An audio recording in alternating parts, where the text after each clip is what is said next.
Okay. Roll call. Okay. Representative Henderson, Here.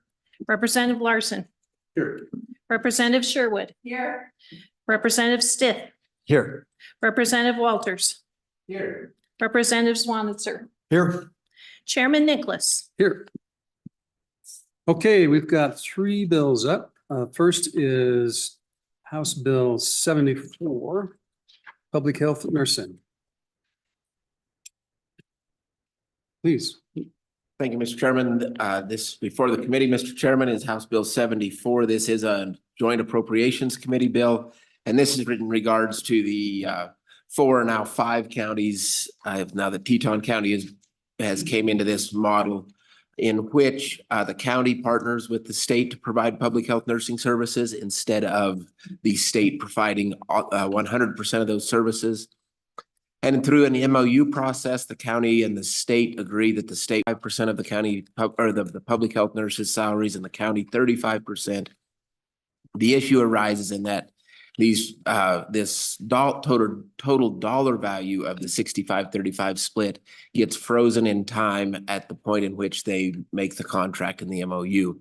And so what this bill does is it allows those public health nurses that are on that model, or those counties with those public health nurses, to move up in salary or move up in what they're paid based on the 65-35 split as state wages go up as well. And the other reason this becomes an issue is because on the state model, 100% state model, all of those wages are paid in the 100 series, whereas on the county state split model, they're paid through a 900 series contract. And so there's no way to incorporate those wage increases when we apply wage increases across all agencies. So with that, I would appreciate a favorable consideration from our committee. Okay, any public comment on the bill? And please remember, we've already done some public comment, and so just be succinct and to the point. Good evening, committee members. Stephanie Pyle, I'm the Senior Administrator of the Public Health Division with the Wyoming Department of Health. We just wanted to point out one potential unintended consequence of the draft language that you have before you. So if you look on page 2, line 4, currently the language reads that the department will make a request during their standard budget request. So the unintended consequence is if state employees receive an increase and our budget is the supplemental budget request, the counties would have to wait potentially an extra year. And so we just wanted to bring that to the committee's attention in case that is an unintended consequence. And that is the only thing we have to offer, but I'd be happy to answer any questions. Okay. Any questions? Mr. Chairman, I probably should have mentioned our suggestion is we just put in department standard or supplemental budget request, and we think that would take care of the problem. Okay, any questions for?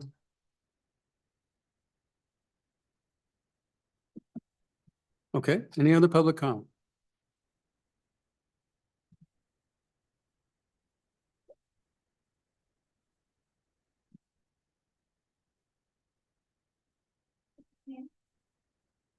My name is Dr. Kathy Emmons. I'm the Executive Director of the Cheyenne-Laramie County Public Health. So I'm one of the counties that this impacts. We very much appreciate your consideration of this. We became an independent department, I believe in 2018. It was prior to my joining the department. And, you know, as Stephanie said, it just freezes where we came in. So we very much appreciate your consideration of this. Okay, any questions? Thank you very much for your testimony. Any other public comment? Any other public comment? Seeing none, we'll close public comment. We have a motion on the bill.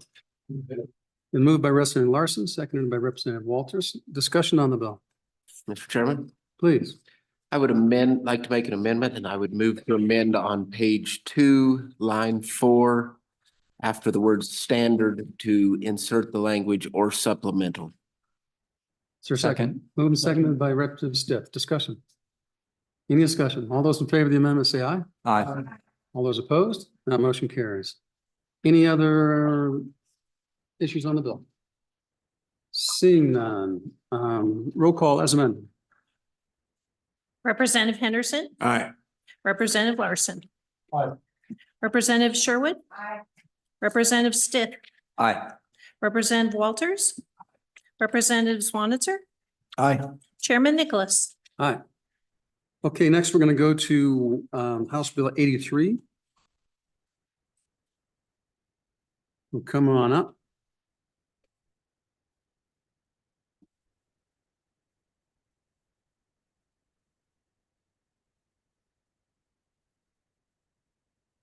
This is our actuarially determined contributions. Any public comment? Dave, go ahead. Mr. Chairman, members of the committee, I'm David Swindell, the Executive Director of the Wyoming Retirement System. When we are discussing House Bill 83, Public Retirement Actuarially Determined Contributions.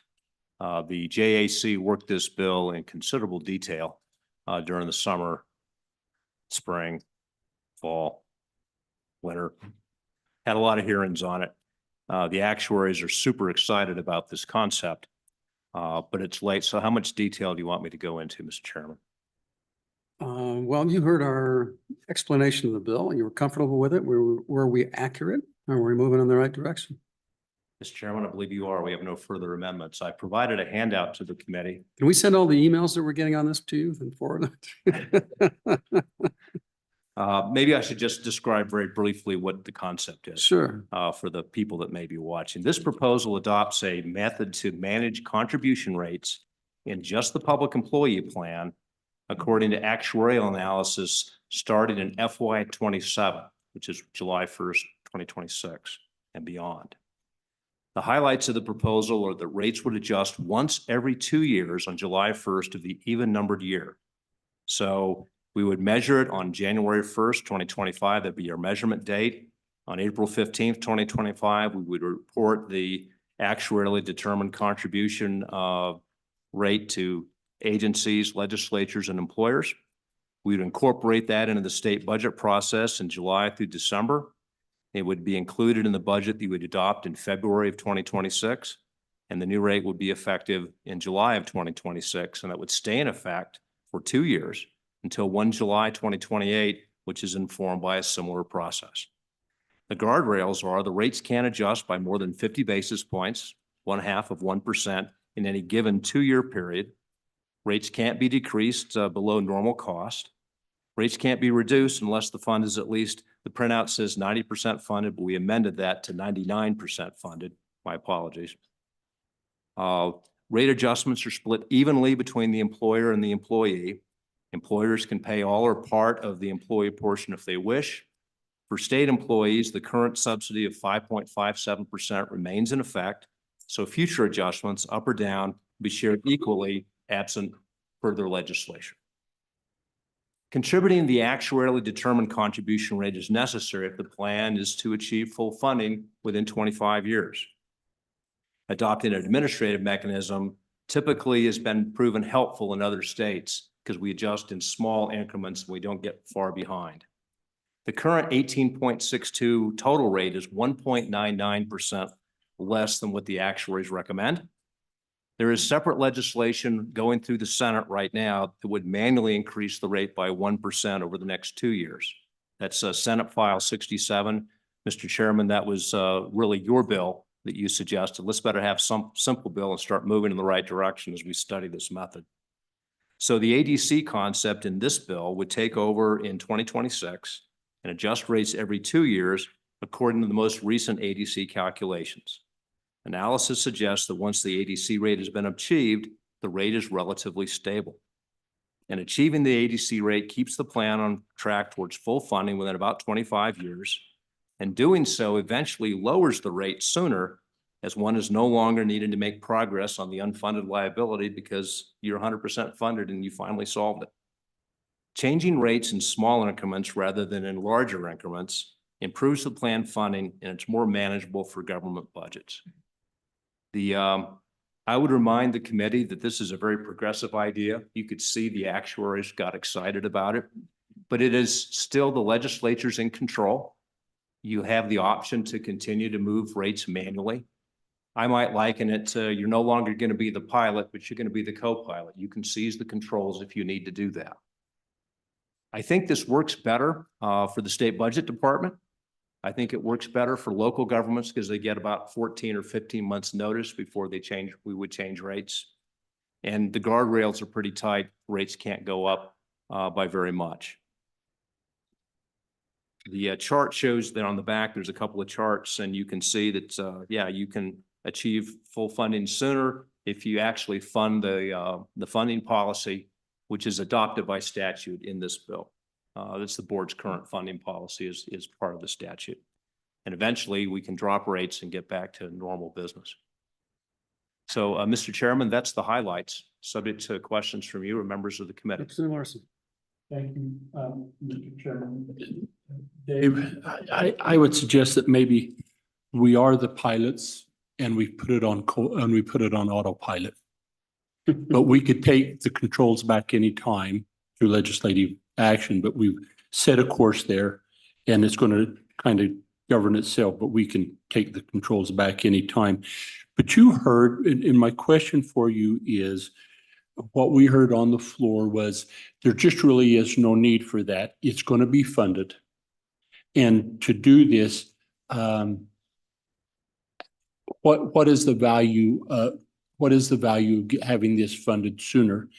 So you've got COLAs, other things that you could then consider. But if you could maybe share that for those who might be watching, that would be helpful. Mr. Chairman, Representative Larson, I think your analogy is better than mine. I'm going to use that if that's okay. Regarding the advantage of this, we can continue to manage rates manually as we have, but we typically are a little behind the curve. And adjusting in small increments sooner obviously is financially beneficial because then my investment team can invest those dollars and we can have more investment earnings. And I remind the committee of that equation. Contributions plus investment earnings have to equal benefits plus expenses. And we want the investment earnings to be as large as possible because that reduces the burden on contributions. And the sooner we can get to full funding, and I think this mechanism helps do that, then the sooner you can drop the rates and you can save some future money. I think the mechanism is worth considering because I think the autopilot sometimes is smoother than a manual pilot. In the Air Force, sometimes we have pilots that are just jiggling the stick a little bit and they use up more gas.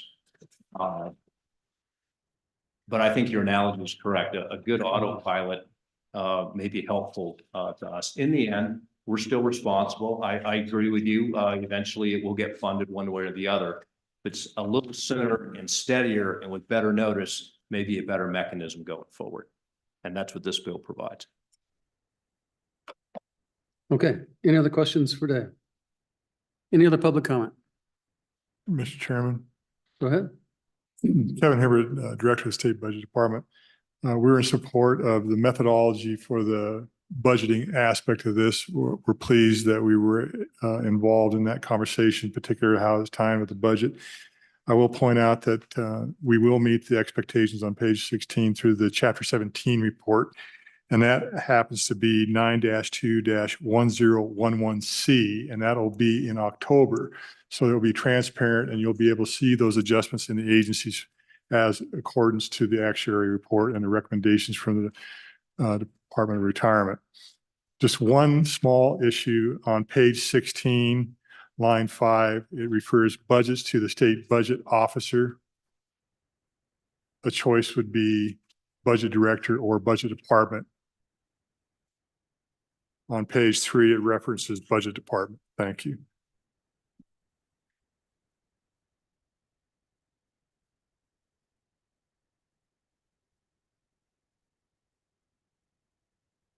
Yeah. Okay. Any other public comment? Seeing none, we will close public comment. Motion on the bill. Moved by Representative Walters, seconded by Representative Henderson. Discussion on the bill. Mr. Chairman. Go ahead. Thank you, Mr. Chairman. On page 16, I'd like to make an amendment. Line 5, page 16, to delete officer and insert department, state, so it will read state budget department. Okay, and really, that could probably be done without a motion, but all those in favor say aye. Those opposed, that motion carries, because it's a corrective sentence, but it's just the wrong word. So any other amendments? Seeing none. Roll call, please. Representative Henderson, Aye. Representative Larson. Representative Sherwood. Representative Stiff, Aye. Representative Walters. Representative Swanitzer, Aye. Chairman Nicholas. Aye. Okay, thank you, Dave. Appreciate it very much. I mean, and to go back to answer in part Lloyd's question to you, if we are 1.99% underfunded, the problem is a long way from being solved if we don't do anything. Yes, Mr. Chairman, I think the existing situation is we're 77% funded and we've been that way for a decade. We've just been right around there. And but for the legislative action of doing that occasional shifting We gears, have had some increases. we would be going the other way. Worse. Yeah. And this plan has a reduced benefit, tier 2. It doesn't really have much effect still on our liabilities, but it's about to get into that range. We've been with tier 2 for 12 years. Mr. Chairman, you should know that we have 34,712 active members, and 39% of those are tier 1 and 61% of those are tier 2. Mhm. So you can see the active population tipped over. Still, a lot of our liability is associated with tier 1 and will be for a while. Last year, we had 849 retirements in tier 1 and only 90 in tier 2. So you're still having 10 times as many new retirees from tier 1 as than tier 2, but it's going to get there. We knew that when we adopted tier 2, it would be a long time before we saw the liability benefits, but it's coming. Give it another 10 years and you'll start to see that. Makes me feel old because I was here when we did that. Yes. And I do think that the plan right now with the existing rates, it's going to stay in the 77% range for another 10 years, but then it will start to grow. This plan will get to 87% funded in 30 years, but that's still awfully slow. The good news is it's on an upward path, but it's slower than you'd like. And that means you live with this for longer, and just a little bit more money now will make a big difference and get us there within the funding period that we'd like to see. Okay, appreciate it. Finally, Okay, next. Mr. Chairman, I did send you a link to this committee of a video that the staff created. I don't know if anybody's had a chance to look at it, but let me know if you find that useful. I don't know if it was or not. Or humus. Okay, thank you very much. Next, public property amendments, joint appropriations, House Bill 75. Public comment, come on up. Somebody for UW, be ready to come on up. No.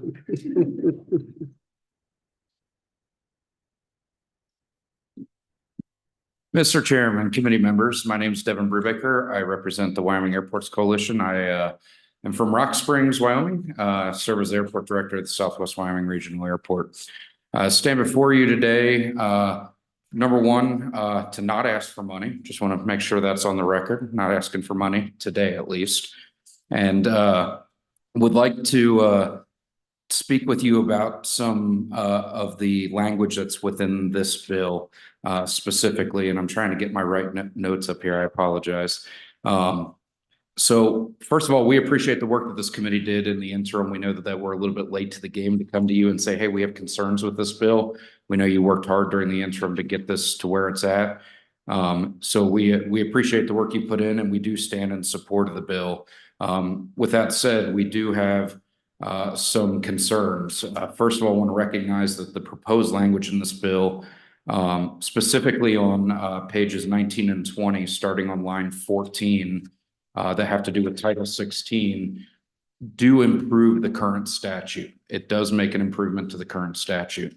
Unfortunately, we believe that it doesn't go quite far enough, and we look forward to working with you and other stakeholders to move the needle on this going forward. Specifically, what this language currently states and what is proposed in this bill is specific to public works projects that do not have to be published for bid.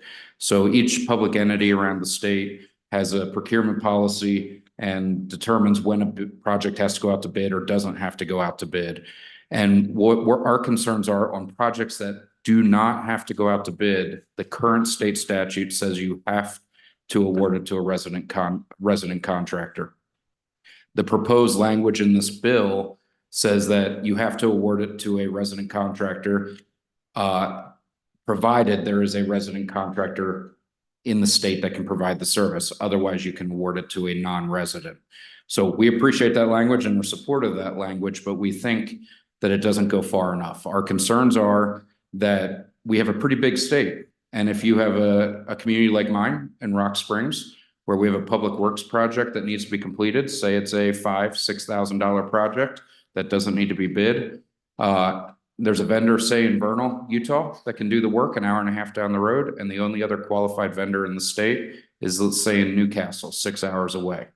The language currently, as it's written, would require us to hire the contractor in Newcastle, pay those increased trip charges, likely pay for overnight hotel, likely have those challenges, whereas we have a qualified vendor that's right down the road. I'm a big stickler about being a good steward of public dollars, much like all of you are.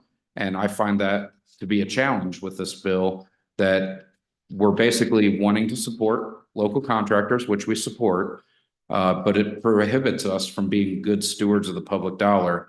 And it doesn't provide the opportunity to consider emergency situations, cost of services, proximity of a resident contractor to the location of the public work. So I think those things are areas that we could maybe expand the language here, or the language that we have shared with some of you has been to eliminate that section of the statute completely. But we could also expand some of the exceptions, if you will. We have spoke with AGC on this, and I'm sure Kelly can speak to this in the back, but she's willing to work with us on hopefully some language as this process moves forward as well. But we wanted to make sure we called our concerns out to this committee as the bill moves forward. So, Mr. Chairman, happy to stand for any questions. Thank you for the time. All right, Representative Larson. So, Mr. Chairman, since talking to these folks and having some conversation with Representative Stiff, give the committee just a little background. This was brought in several years ago on resident contractors. The correction we make this year is, as they identified, we found out that sometimes you may use swimming pools, for example. Where you get a swimming pool contractor in Wyoming? And so if the requirement's there for an in-state contractor, they would get them from out of state, then just charge you the additional price to get it done. And so that's what drove this amendment. I think that there's a value, and I need to go back and check. I'm working with Representative Stiff, but I think that there's a dollar amount that anything less than that, you don't have to bid. And I think maybe we can adjust and do a second reading amendment or something like that to clean that up and say, if it's within this amount, then you've got flexibility to go local, whatever that is. But Mr. Chairman, I would just suggest that in looking at this, that we've got perhaps a plan to help resolve some of this concern. Go ahead, Representative Stiff. Mr. Chairman, so Mr. Brubaker, if I understand what you're saying is that your proposed amendment would allow a contract that's for less than $75,000, which is not required to be bid, that you'd save taxpayer money if we just deleted some of existing law that requires a Wyoming resident to be used. Is that correct? Yes, Mr. Chairman, Representative, that is correct. And I would just like to add to that, and I know that in a conversation with Representative Larson, that there may be some folks out there that aren't as dedicated as I am and my colleagues are, but I don't know many people out there that are looking to hire outside of the state. I take great pride when I get to hire an in-state contractor to do work at our facility. That gives me true great pride to do that. And so I understand that there may be certain individuals out there that aren't as dedicated to that principle as I am. But I think it's important that we have the flexibility as public officials to be able to be good stewards of the public dollars and make sure that we are able to make a qualified decision that, hey, I might be able to save my local taxpayers $5,000 by just going straight down the road versus hiring somebody on the other side of the state to do a project. Go ahead. Mr. Chairman, thank you. Would the 5% preference automatically not just take care of the concern you have? Because if the overall goal is to get the best price possible and the resident contractor gets a 5% preference, they're still going, but they're in the other corner of the state as you describe. That 5% is probably going to be eaten up just in their higher bid to get there than the guy right across the border with a shorter distance to travel. To where in the end, you would hire the guy with the shorter distance to travel because they are the lowest price possible. And the whole goal is to get to the lowest price possible for the exact same work. So I think it kind of resolves itself. But maybe I'm reading this or visualizing this wrong. And I base those comments based on some of the explanations in your notes that you shared with us, because the lowest price should come out in the end, no matter where they come from. Mr. Chairman and Representative, it's an excellent question. Where our concerns are on projects that do not have to be bid. So if they're under the procurement threshold that do not have to be advertised for bid, the current statute and the proposed language would require us to award it to an in-state resident. And there is no 5% preference because you don't have bids received to be able to decide if there's a 5% difference or not. So there's a clear distinction between, and it's very confusing how it's worded, but there is a distinction between a project that's bid and a project that's not bid. Mr. Chairman, Go ahead. I'm curious if we carried over the language about a 5% preference on page 20, the top there, if that would help resolve the concern. Thank you. Mr. Chairman and Representative, I think it's largely the same answer to Representative Walter's question. If bid is not required, we're not going to necessarily know if there's a 5% difference. And that's a big component here, but it's also emergency situations aren't addressed with this bill. Another situation, I have it happening at my airport right now where my water system has a mixing system inside the tank that has failed. We are outside of DEQ compliance currently. It's an emergency situation. The company that built that system knows that system. Unfortunately, they're out of state. So I have awarded that contract, and I'm on the record here saying I awarded that contract to the original contractor that built the system because I need it fixed quick and they know the system. It's under my bidding threshold, so I didn't have to go to bid. Technically, what I did is against state statute because it's so severely limiting, but I have an emergency situation having to do with potable water for the users of the airport. And I was willing to do that because it was important that I get it fixed as quick as possible. Mr. Chairman. Go ahead. And so committee members, I think that there is a reasonable fix. The caution that I would put before you in trying to do it tonight is these statutes were in 16, 21, 23, we're in a bunch of statutes now on the professional services, architect, engineers, and surveyors. We have this out. We also on the contract association, we had the provision for emergencies. I think that they've identified a nuance here that we need. That's what this whole bill's about, is we're fixing stuff that we've identified. But I think we just need time to glean through and make sure that we're not grinding the gears a little bit. But I think we've got potential here. Well, I see the same issue if you only have 3 contractors in the state can do it, but they're all busy, then what do? You kind of have the same problem. Well, but Mr. Chairman, if that's bid out and they're busy, there's a pretty strong chance they're going to be over 5%. And then you can go out of state or go wherever.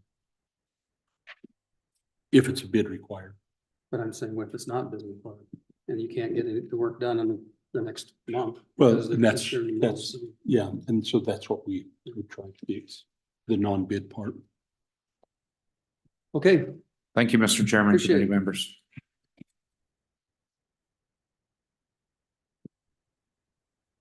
okay. Other public comment?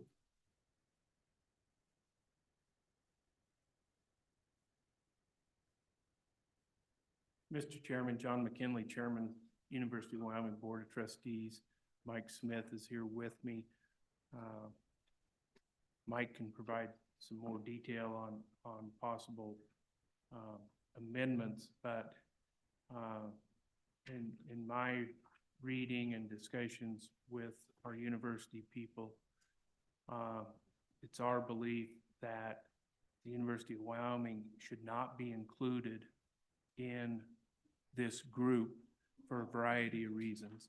The University of Wyoming construction department and how they operate construction at the University of Wyoming is a very detailed process. I think with Representative Larson's help in the past, we've improved that process internally. We've tried to expand it. We use a similar process to the state on level 1, level 2, and the steps we go through on our projects. I commend the committee and Representative Larson for trying to fix all these and put it all in one place. What it doesn't recognize is the difference that the University of Wyoming functions in its construction capacity internally versus, for example, some K-12 schools that may not have the in-house expertise to handle large construction projects.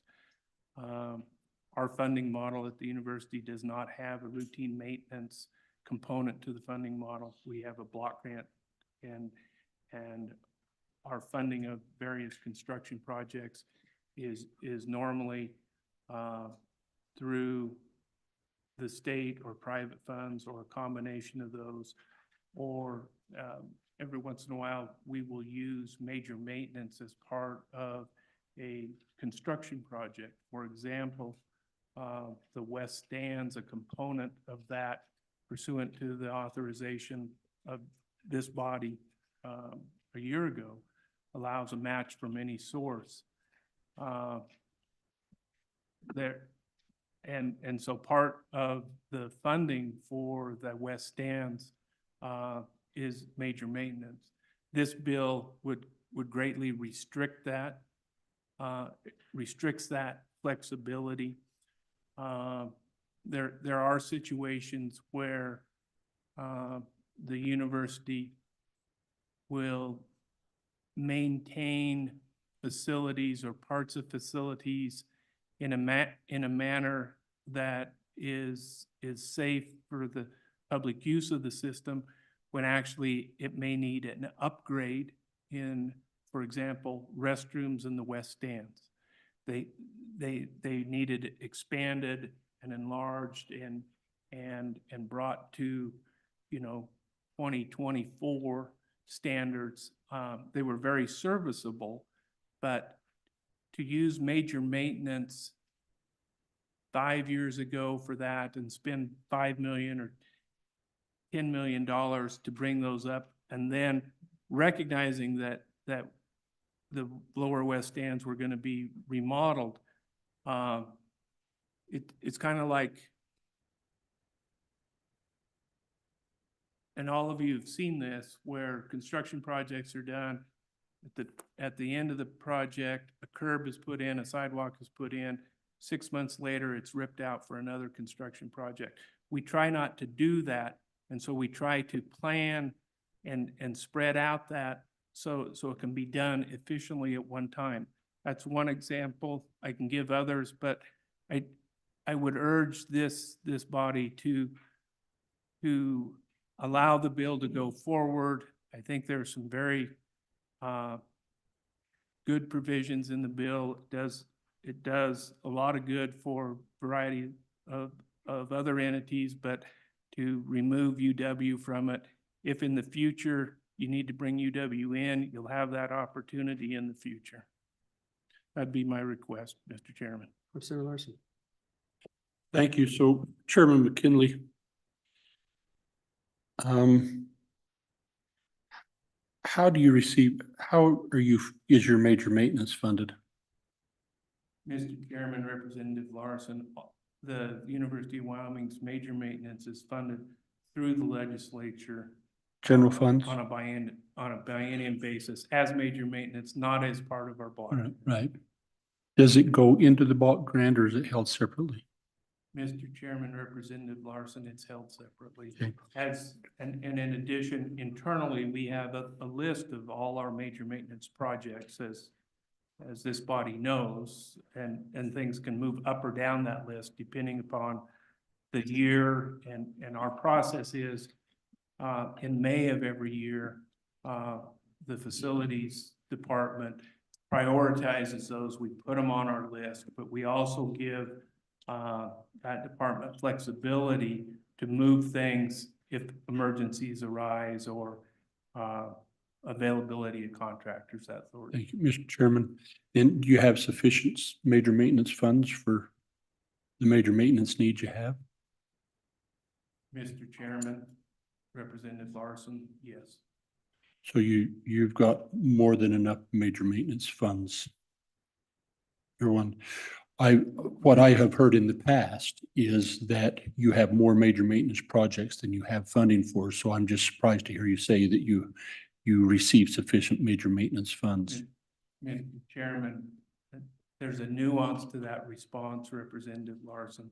I mean, if money wasn't an object and availability of contractors wasn't an issue, the university, as with any community college or K-12 school, could use a substantial amount more of major maintenance money. But my response is with the caveat that during any biennium time period, our ability to do those major maintenance projects and get contractors so they're not bidding against themselves and artificially increasing the cost of the project is sufficient at this time. Thank you. Would you have more major maintenance dollars available if you wasn't using them for capital construction projects? Mr. Chairman, Representative Larson, that's also a nuanced response that I would have to sit down with our folks in Laramie and go through that. Because for example, if we did not use major maintenance funds as part of the West Stands reconstruction, we likely would have used major maintenance funds for improvement and replacement of the restroom facilities, the elevators in the West Stands, the concessions in the West Stands.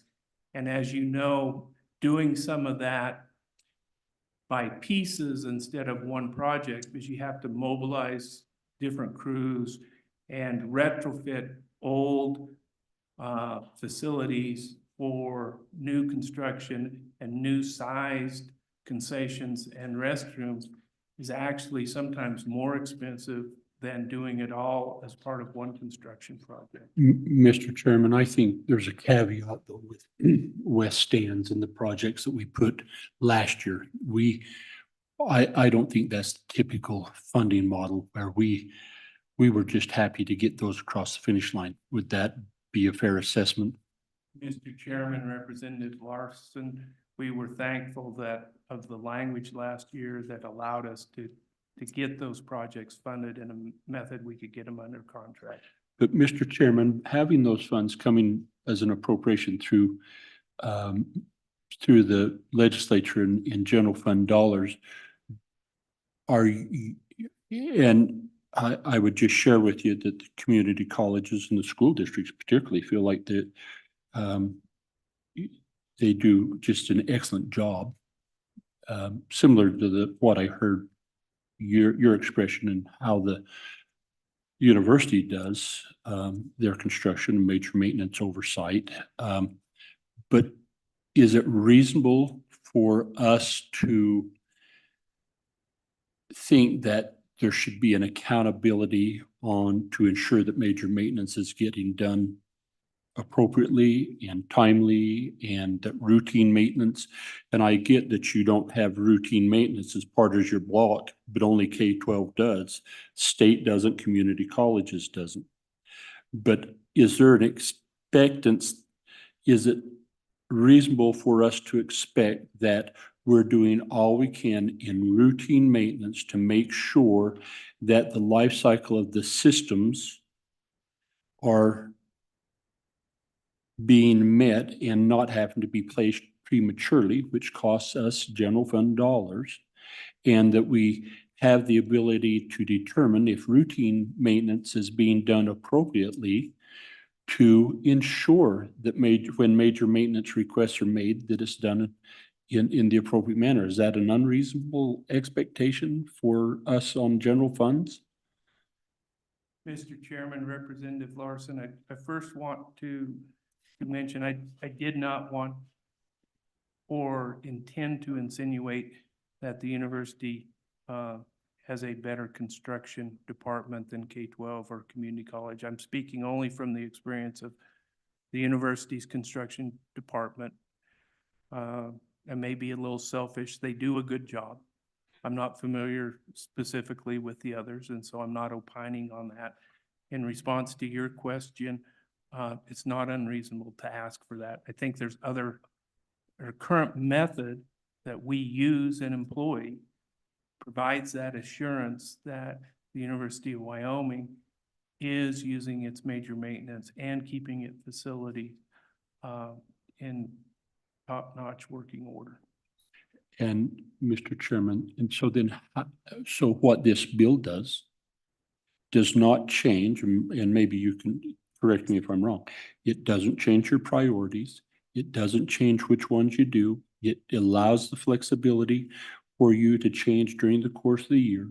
The only thing this does for the University of Wyoming is require that you report to us on the major maintenance projects, if they've been done, and when they were done, if they were completed, and if you had any cost overruns or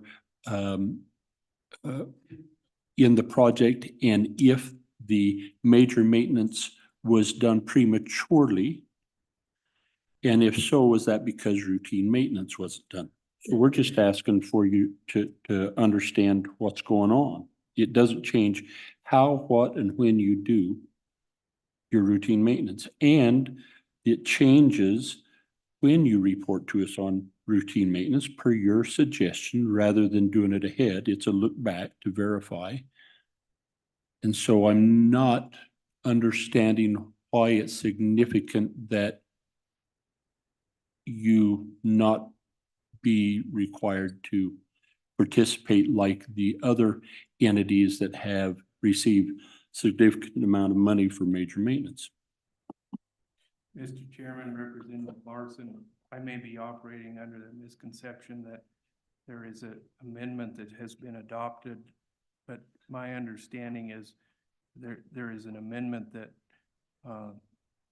Representative Larson and UW folks have worked on language to address some of the concerns in the draft, but it's not in the bill in front of me. And so I don't want to get ahead of anybody. So my suggestion to fix the UW issue was a very simple suggestion to remove the University of Wyoming from this additional reporting and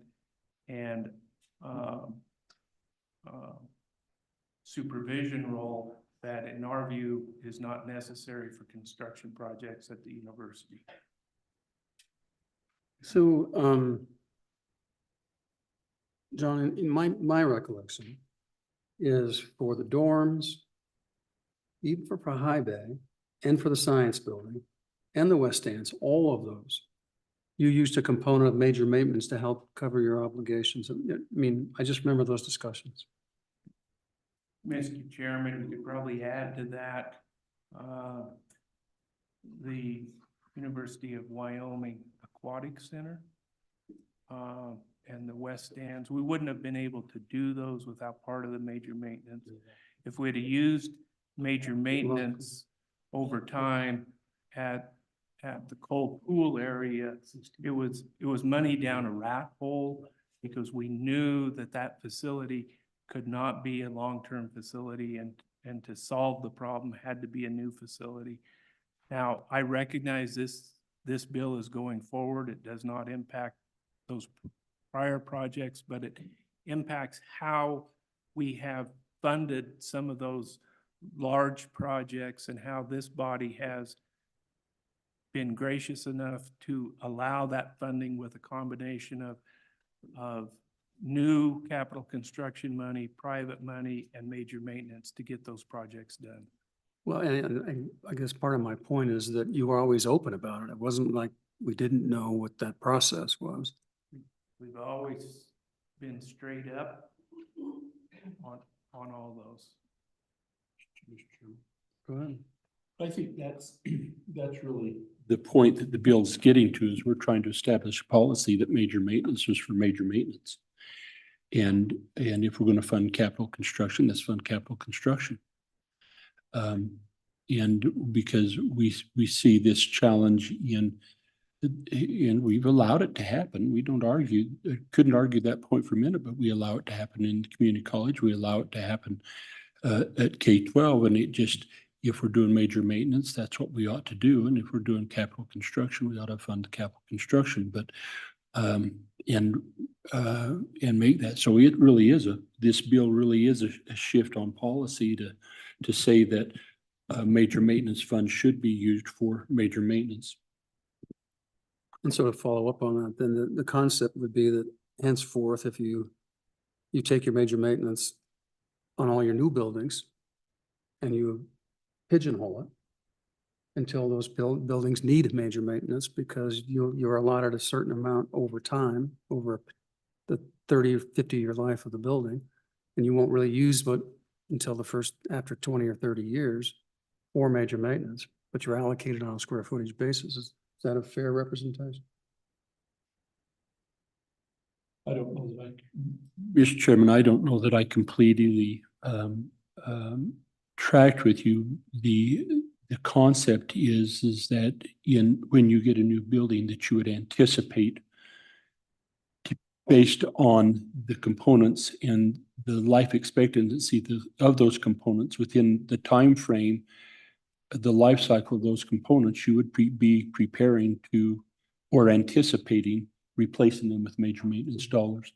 Now, I think one of the components, and I think the law school is a great example where we do some new construction, but at the same time, we have to replace, maybe like we did at the state hospital, replace roof.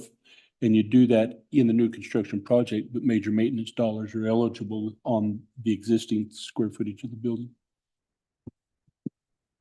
Okay, further, Representative Henderson, and then Representative Stiff. Go ahead. Thank you, Mr. Chairman. Just a clarification, please. I'm just trying to clarify and understand if it's a sufficiency of funding, or it's a timing issue, or it's a process issue. Go ahead. Mr. Chairman, Representative Henderson, it's more of a process and an additional burden. The other two aren't.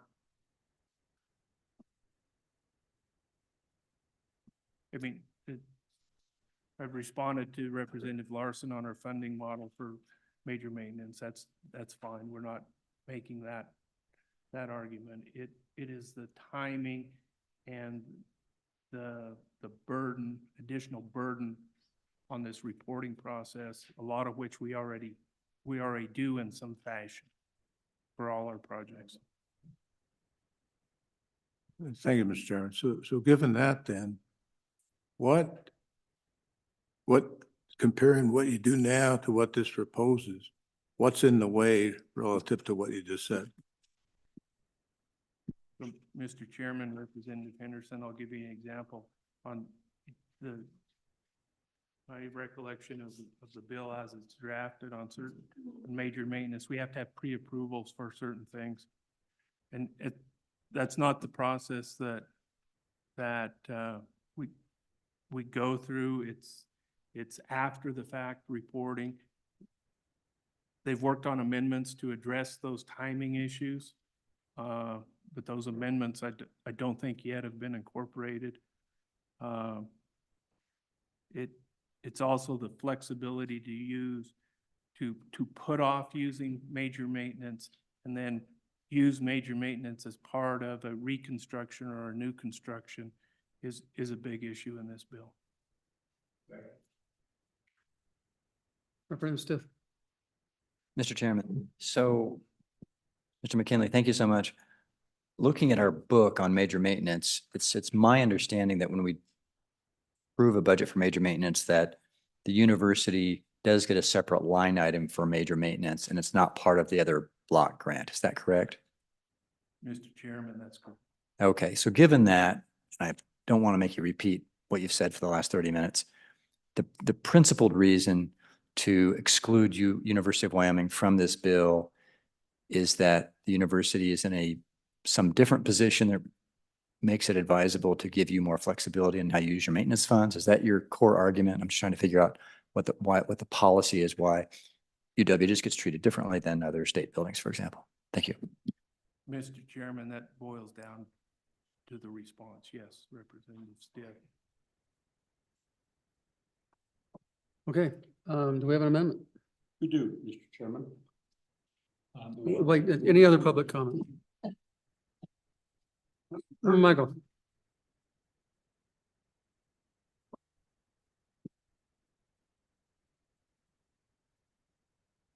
Thank you, Mr. Chairman. Michael Swank, Deputy Director and Chief Financial Officer of the Wyoming Community College Commission. We've gone through this bill with some of the members of the committee in preparation for bringing it to the legislature. I only have two quick comments. One is the commission, as a coordinating agency, I believe can help facilitate some of the information transfer that the colleges will need to bring to the state construction department for routine preventative maintenance and that sort of thing. The one concern that I believe the commission and the colleges have is with the definition of capital renewal on page 6 of the bill. Pardon me. The capital renewal definition appears to have some, I guess in our words, it'd be a little bit confusing because it also appears to have some overlap with the renovation definition on page 9. Both definitions do address infrastructure. One appears to address it internally, one appears to address it externally. And then they both reference the bringing a facility to a safe operational standard. One uses life, health, and safety. The other one says bring it to a safe condition. The concern from the commission is that for the last 5 to 6 years, and I would defer to Representative Stith for any additional comments related to one of the things that spurred this for the commission is a project at Western Wyoming Community Colleges 5 or 6 years ago. The commission's understanding was that capital renewal was intended to bring internal components, large scale infrastructure components to a safe working condition. So that is how the commission has worked through capital renewal for the last 6 years, and that is how our definition and our rules is structured. So we're in a separate conversation I had with a member of the committee. One of the things that presents some of the confusion is that an example was used in this particular building that the utility corridors by the elevators would qualify for capital renewal. However, that is internal to the facility, not external to the facility. So the use of the word external in capital renewal seems confusing, and the commission and the colleges are unsure exactly what the intent and purpose of that particular portion of the definition is meant to achieve. So the renovation and capital renewal portions of those definitions seem a little bit confusing and overlapping. And then the last thing would be that in terms of capital renewal, the approach the commission has taken is that for those particular projects, when they're large scale infrastructure component projects, it is difficult for institutions of higher education to form a capital campaign on those particular projects. So they are kind of segmented off separately, and trying to confuse that with renovation, rehabilitation, any other types of projects could be complicated in how those particular projects are funded locally or at the state level. And I stand for questions. Go ahead. Thank you, Michael. And so the language that the community college provided for me as we talked about capital renewal is the language that you're looking at. Okay. And what we were trying to accomplish in capital renewal is that infrastructure. And your example of it being external is exactly correct, that we didn't have a definition for infrastructure, utility corridors, and those things that come from the source to the building itself. Those can be a project all of their own. And Western Wyoming College was the great example where we done all of that capital renewal, and it was bringing it to the building. Once it comes internal to the building, that becomes renovation, which as noted is the modernization of mechanical and electrical systems, similar to what you noted in this building. So it's intended to be separate because they're separate issues. Does that make sense? And I'm a little surprised because the Community College Commission give their blessing on both those definitions. Mr. Chairman, thank you, Representative Larson, for that summary. I am not familiar with any approval or review of the word external within that definition. I do know that we provided the definition we have in our rules to the committee and to the LSO staff. And in our capital facilities manual and in our definition, external is never used. I'm at your pleasure as to know where that particular phrase or word came from. Mr. Chairman, if I may, so as we identified, and we did take your definitions and modified to get to where this intended of external and internal and redoing, they acknowledged that they would probably have to do some rule change to acknowledge that. Thank you, Mr. Chairman. Okay, any other public comment? Okay, we'll close public comment. Is there a motion on the bill? Is there a second? Move the second. Discussion. Is there an amendment on the bill? There is an amendment, Mr. Chairman. You all have an amendment, but I think what I'll try to do is explain to you the conversation that the university and I have had over 3, maybe 4 conversations. And the biggest conversations were in the bill as it currently is drafted. The university would have to submit their major maintenance projects to the Department of Construction for review, which then they would review and pass along to SBC when they do their major maintenance review. The way that currently is done after we passed whatever bill that was, is the state construction department reviews the square footage to see that it complies with the formula and submits that to SBC. So there's that review, but then the projects, what they've done to review the major maintenance projects are done a year behind. And so at the end of this year or at the end of the year, they would provide what they've done up to that point. So in looking at what community colleges and K-12 done, we made a similar, and I'll walk you through that. So we adopt that approach to the major maintenance. It didn't bother anybody that we looked back and said, what did you do last year on your major maintenance? How much did it cost? Did you run into any problems? The other concern that we had was that they expressed is in the definition of major maintenance. We talk about in there on page 6 that it's to complete major portions of property systems at irregular intervals, which is required to continue the use of property at its original capacity and for its original intended use. That was existing language, okay? But then the university brought up a great question. What if we renovated a building but repurposed it. Maybe we put offices where once there was a gymnasium or something. We've changed it from the original use. Would it then be disqualified for major maintenance funds? We would like to think not, but the language certainly didn't address that. So in this bill, what we do on page, in this amendment is on page 6, we get rid of that language, original capacity, and we use design capacity for the designed intent. And then on page 9, on the renovation part, we talk about that the renovation means work done to restore the property for its intended use, to modernize or adapt the property to an approved new use and capacity, or for the purpose of making it code compliant. And then we complete that exercise on page 10 under routine maintenance, where we get rid of the original intended purpose and go to original or designed intended use. We, Mr. Chairman, Go ahead. I mean, apologize for interrupting Representative that's Larson please. here, but then on page 6, so I get it that you're replacing the words original with the word designed. Okay.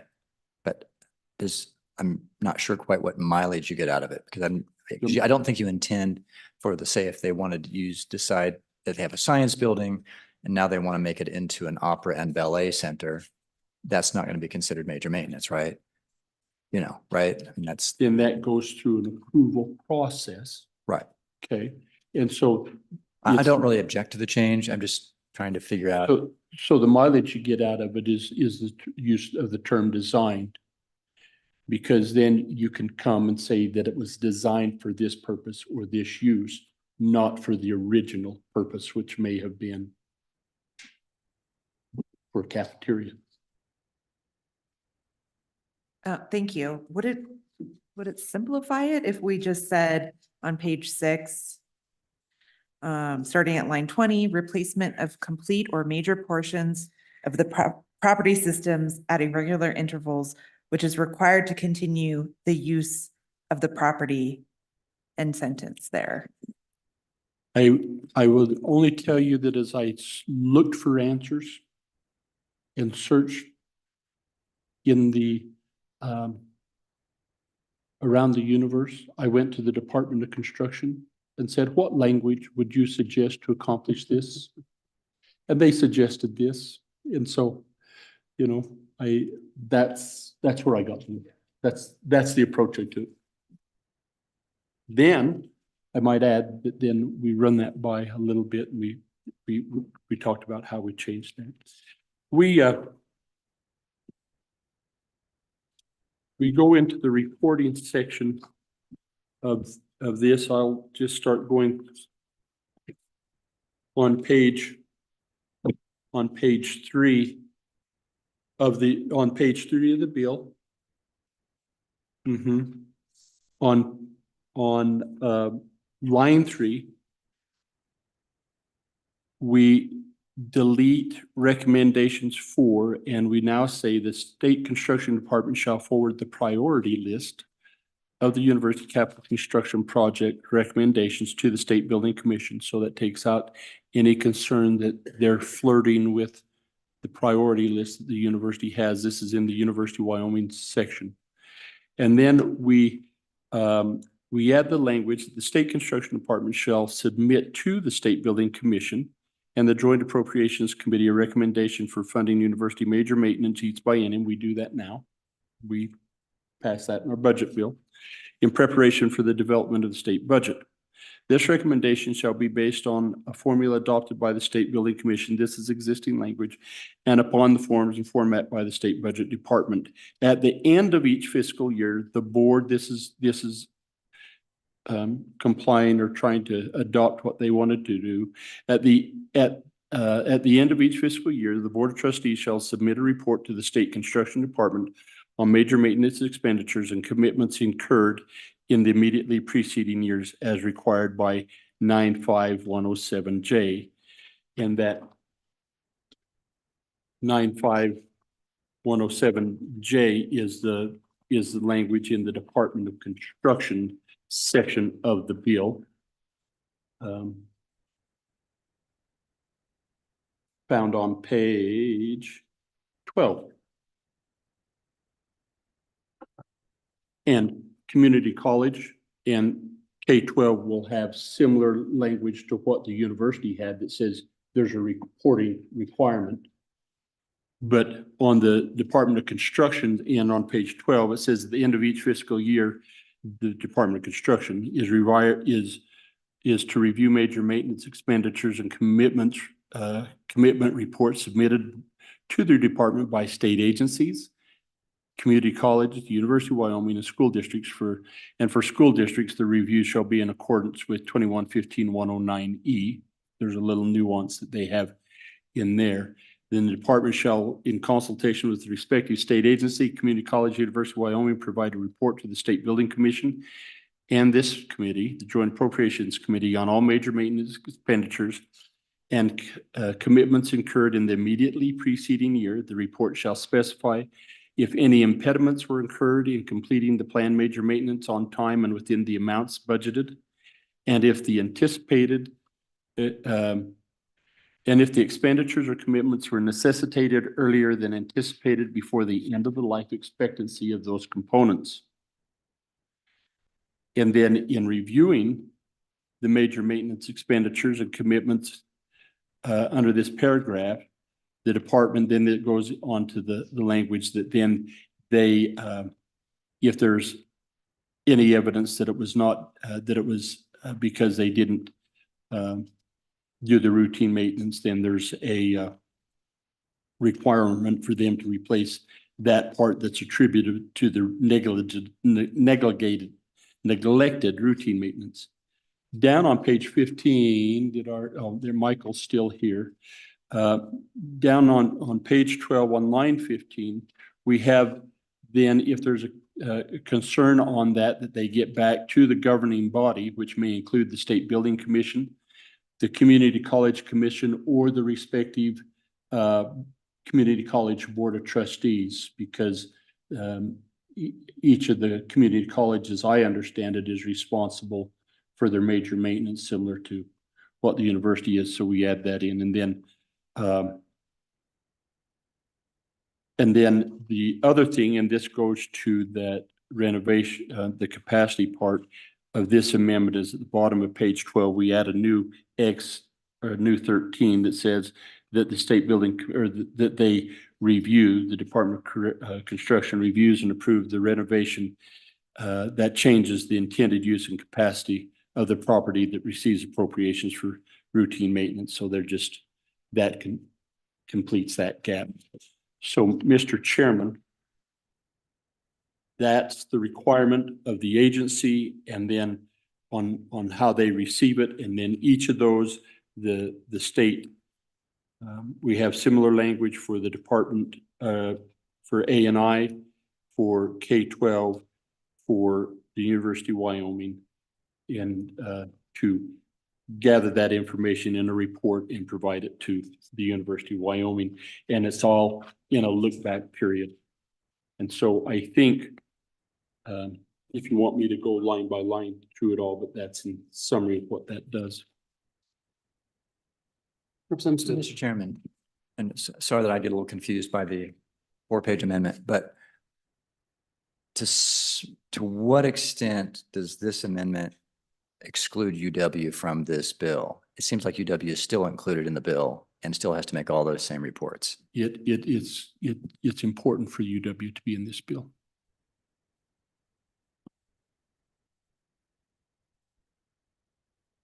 Go ahead. I'm looking for what happens if, what was budgeted for doesn't happen. I mean, I'm not looking for retribution. I'm just looking for I'm gonna bet it's probably due to, like the university said, timing. There's other issues locally, but what happens? How do we make sure that what we budget for, is accomplished?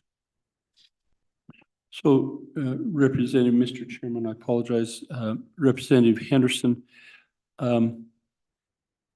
we don't get into Go ahead, please. I understand what you're going to say, but I don't mean that. I said, I'm asking, is there something that we should put in here to be able to help on those timing issues and so on? That's what I'm asking about. I mean, if it, I don't know. I mean, I agree with you on the complexity and maybe the timing of the amendment, but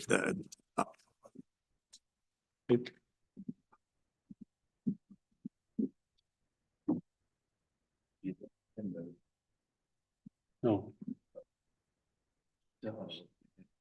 Okay, so Mr. Chairman, so if we get a motion on the amendment, or if I get a second on the amendment, I move it. If I get a second, then maybe.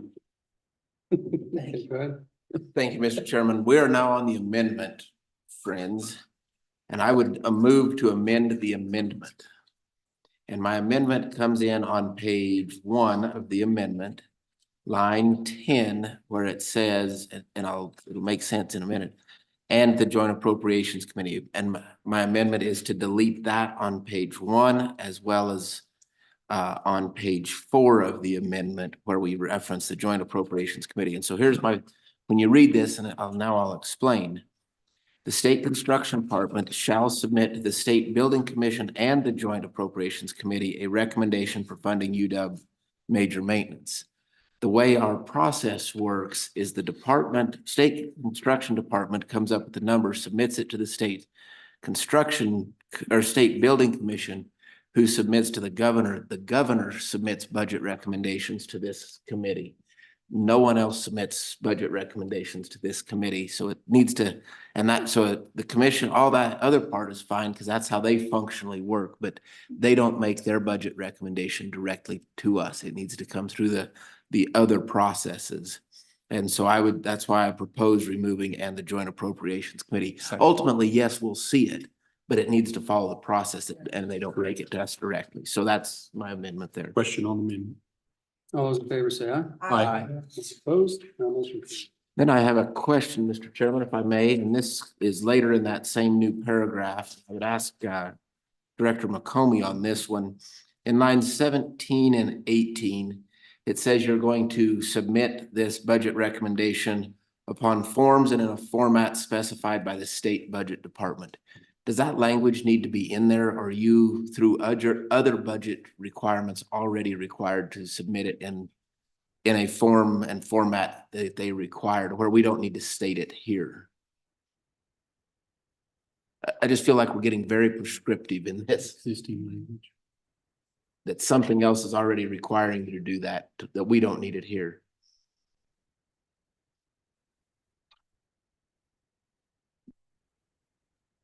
I'm Mr. Chairman, John, Director for State Construction Department. My staff tells me that's existing language. So that's, I think, the procedures that we're following. Okay, that's what I was trying to say. In other words, it doesn't need to be there. Mr. Chairman, that could be correct, yes. Okay, any other questions? So as amended, all those in favor of the amendment, say aye. Aye. Those opposed? That motion carries. Mr. Chairman, Go ahead. I've got a second amendment that was suggested through the Department of Construction on that goes to page 29. And if I get a second, I can, thank you. We'll try and get into proper procedure here. Sorry, Mr. Chairman. On page 29, line 10.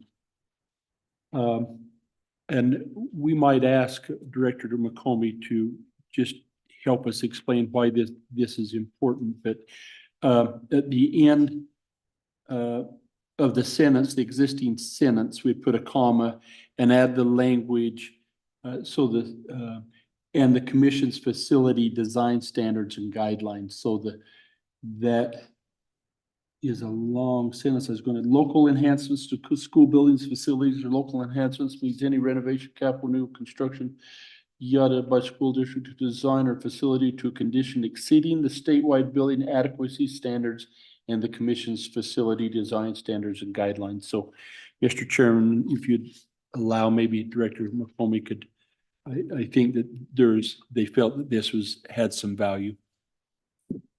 Mr. Chairman, this has been an issue that's been around for many years and actually, when our Attorney General was, reviewing, our comments and stuff, pointed out this might be the opportune time to insert this. So what this means is that when a district is going in and doing some work on a building, adequacy standards are the floor. That's the lowest level that needs to be in a school building. Our new design, an existing building, an older building, say a 40, 50-year-old building, has to meet these minimum adequacy standards for teaching. Our new design standards are at a higher level. So there's more things that they can do, but that's not in here. So when they're going in and doing some work on a building, and they may try to meet the current design standards in the remodel that they're doing, that could be considered an enhancement because it's above the minimum or the adequacy standards. So what this does, it kind of sets this minimum standard, this upper standard, and still if they want to add something above what's in the design standards, that would be considered an enhancement and not eligible for major maintenance. But to us, they should be in that range because this is what we designed to for a new building by adding that word design standards in there. Okay, everyone understand the amendment? All those in favor say aye. Aye. Those opposed, that motion carries.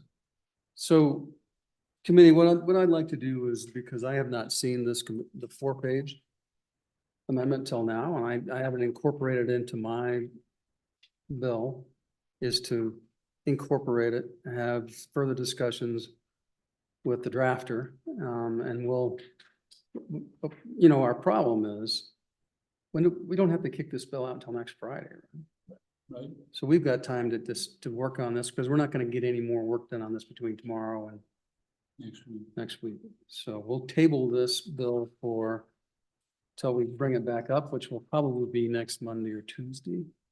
I'm thinking once we do it. So that's what we'll do. And we'll follow up as we digest more of the Professor Larson's work that he's presented. Okay, any other business for this evening? So, Oh, you want to pass out the referral? Mr. Chairman, it's in your packet. I think Very end. Burkhart can come present this because it's a new position for DEQ. I don't know why not. Okay, well, yeah. and Mr. Chairman, Go ahead. if I could, just going back to this House Bill 75, this major maintenance bill. It is complex, and I just can't say enough about the conversations that Director McComey and Suzanne and everybody, and as well as the University of Wyoming. They've worked me over pretty good, but they've just really appreciate you guys' time and conversation on this. There's been a lot in there, so thank you. Okay, you can make it for the tip-off if you go like hell. See you guys over there. We'll be there. Sit in your seats. Thank you. We're back here at 9.